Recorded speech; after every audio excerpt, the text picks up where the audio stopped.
നമസ്കാരം. ഓട്ടപ്രദർശനത്തിലേക്ക് എല്ലാ പ്രേക്ഷകർക്കും സ്വാഗതം.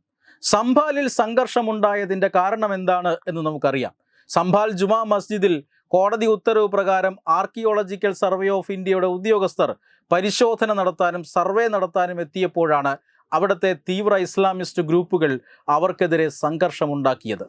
എന്നാൽ സംഭാലിൽ ഇപ്പോഴിതാ പുതിയ സംഭവ വികാസങ്ങൾ അരങ്ങേറുകയാണ്. ഏതാനും ദിവസങ്ങൾക്ക് മുമ്പാണ് സംഭാൽ ജുമാ മസ്ജിദിൽ വീഡിയോ സർവേ നടത്താനായി ഉദ്യോഗസ്ഥരെത്തിയത്.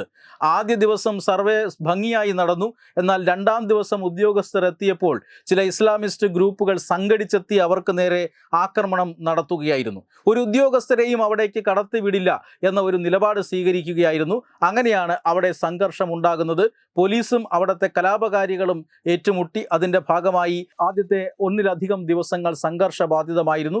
പക്ഷേ ഇപ്പോൾ സംഭാലിൽ നിന്ന് വരുന്ന പുതിയ വാർത്ത എന്ന് പറയുന്നത് സംഭാലിൽ ഖനന ഗവേഷണം, ഈ ജുമാ മസ്ജിദുമായി ബന്ധപ്പെട്ട് നിൽക്കുന്ന സ്ഥലങ്ങളിൽ ആർക്കിയോളജിക്കൽ സർവേ ഓഫ് ഇന്ത്യ ഖനന ഗവേഷണം പുനരാരംഭിച്ചു എന്നതാണ്. കാരണം ഒരു ഉദ്യോഗസ്ഥനെ പോലും അകത്തേക്ക് കടത്തില്ല എന്ന ഒരു നിലപാട് മാറിയിരിക്കുന്നു. അവിടെ യോഗിയുടെ പോലീസ് ഇരച്ചു കയറി. ഇപ്പോൾ ആർക്കിയോളജിക്കൽ സർവേ ഓഫ് ഇന്ത്യ ഖനന ഗവേഷണം നടത്തുകയാണ് എന്ന് മാത്രമല്ല, അവിടെ കുഴിച്ചു നോക്കിയ പലയിടങ്ങളിലും പുരാതനമായ സംഭാൽ നഗരത്തിന്റെ അവശിഷ്ടങ്ങൾ കിട്ടിയിരിക്കുന്നു, ക്ഷേത്രത്തിന്റെ അവശിഷ്ടങ്ങൾ കിട്ടിയിരിക്കുന്നു. ഈ ക്ഷേത്രങ്ങൾ തകർത്ത് വിഗ്രഹങ്ങൾ തകർത്തെറിഞ്ഞ ശേഷമാണ് അവിടെ പള്ളി പണിതത് എന്നതിന് അനുകൂലമായ ചില തെളിവുകളും ലഭിച്ചു എന്നാണ് ലഭിക്കുന്ന വിവരം. ഇത് പുറത്തു പറഞ്ഞിരിക്കുന്നത് മറ്റാരുമല്ല, അയോധ്യ ശ്രീരാമ ജന്മഭൂമിയിലെ അയോധ്യ ക്ഷേത്രത്തിലെ മുഖ്യ പുരോഹിതനായിട്ടുള്ള ആചാര്യ സത്യേന്ദ്ര മഹാരാജാണ്. അദ്ദേഹമാണ് ഇക്കാര്യത്തിൽ ഇപ്പോൾ പുതിയ പ്രസ്താവന നടത്തിയിരിക്കുന്നത്. അതായത് അദ്ദേഹത്തിന് കിട്ടിയ വിവരങ്ങൾ അനുസരിച്ച് സംഭാലിൽ ഖനന ഗവേഷണം തുടങ്ങിയിരിക്കുന്നു. അവിടെ പുരാതന ക്ഷേത്രത്തിന്റെ അവശിഷ്ടങ്ങൾ കിട്ടി, പള്ളി കെട്ടിയ സ്ഥലത്ത് നിന്നും വിഗ്രഹങ്ങൾ കണ്ടെടുത്തു. തീർച്ചയായും ആർക്കിയോളജിക്കൽ സർവേ ഓഫ് ഇന്ത്യ ഹിന്ദുക്കൾക്ക് അനുകൂലമായ ഒരു റിപ്പോർട്ടായിരിക്കും നൽകാൻ പോകുന്നത്.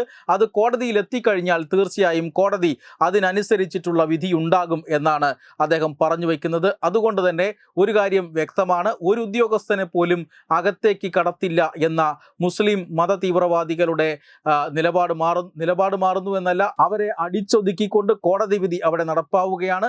മാത്രമല്ല, ഖനന ഗവേഷണത്തിൽ ആർക്കിയോളജിക്കൽ സർവേ ഓഫ് ഇന്ത്യയുടെ പരിശോധനയിൽ ക്ഷേത്രത്തിന്റെ അവശിഷ്ടങ്ങളും ലഭിക്കുകയാണ്. തങ്ങളുടെ രാജ്യത്തിന് നേരെ പറന്നു വരുന്ന വിമാനങ്ങൾ വെടിവെച്ചിടുന്ന കാര്യത്തിൽ അഗ്രഗണ്യന്മാരാണ് അമേരിക്കക്കാർ. പക്ഷെ സ്വന്തം വിമാനം തന്നെ അമേരിക്ക ഇങ്ങനെ വെടിവെച്ചിട്ടാൽ എന്തു ചെയ്യും? കഴിഞ്ഞ ദിവസം ചെങ്കടലിൽ നിരീക്ഷണ പറക്കൽ നടത്തുകയായിരുന്ന ഒരു വിമാനത്തെയാണ് അമേരിക്കൻ സൈന്യം തന്നെ വെടിവെച്ചിടുന്നത്. അതായത് ഹാരി എസ് ട്രൂമാൻ എന്ന ഒരു വിമാനവാഹിനി കപ്പൽ ചെങ്കടലിൽ നിരീക്ഷണം നടത്തുകയായിരുന്നു. ചെങ്കടൽ പ്രദേശങ്ങൾ ഹൂതികളുടെ ആക്രമണ സാധ്യതയുള്ള പ്രദേശങ്ങളാണ്. ഈ പ്രദേശത്താണ് അമേരിക്കയുടെ ഈ വാഹിനി യുദ്ധക്കപ്പൽ നിരീക്ഷണം നടത്തിയിരുന്നത്. ഈ ഹാരി എസ് ട്രൂമാൻ എന്ന് പറയുന്ന കപ്പലിൽ നിന്നും പറന്നുയർന്ന FA-18 എന്ന് പറയുന്ന വിമാനം, ആ വിമാനത്തെയാണ് അമേരിക്കയുടെ തന്നെ മറ്റൊരു യുദ്ധക്കപ്പലിൽ നിന്ന് വിക്ഷേപിക്കപ്പെട്ട ഒരു മിസൈൽ തകർത്ത് എറിഞ്ഞത്, വെടിവെച്ചിട്ടത്. ഈ വിമാനത്തിലുണ്ടായിരുന്ന 2 പൈലറ്റുമാരും രക്ഷപ്പെട്ടു.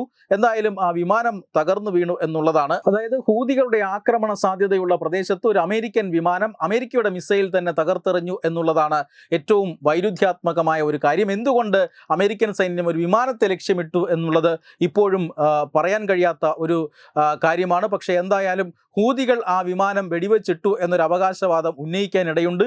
അതുകൊണ്ടാണ് അമേരിക്ക തങ്ങൾക്ക് പറ്റിയ അബദ്ധം ഇപ്പോൾ തുറന്നു പറഞ്ഞിരിക്കുന്നത്.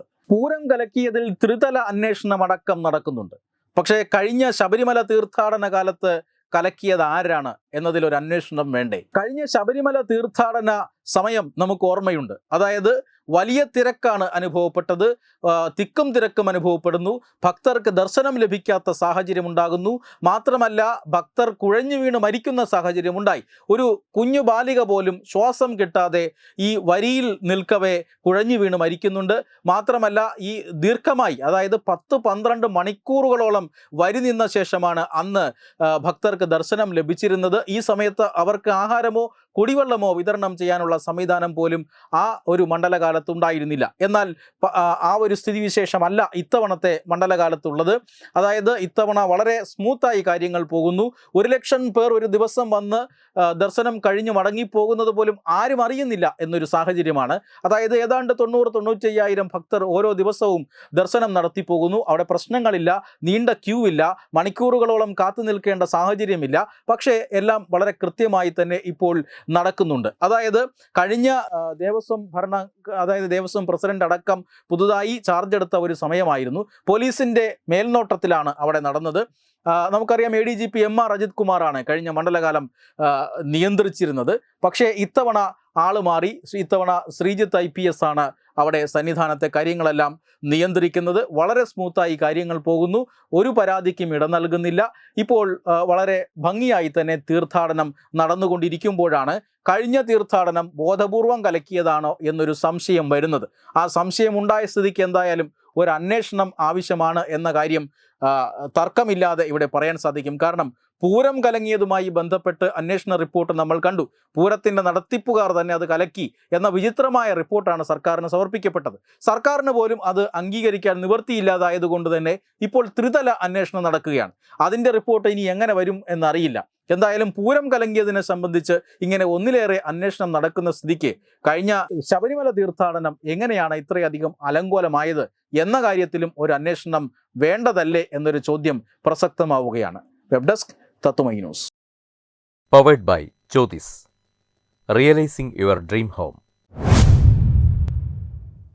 Our ongoing luxury apartments projects are Crown near Karivattam, The Square near UST Global, White Manor near Aattugal Ambalathara, and Evergreens Luxury Villas near Tirumala. Call 90482 55599. Jyotis Building Promoters Private Limited, Thiruvananthapuram.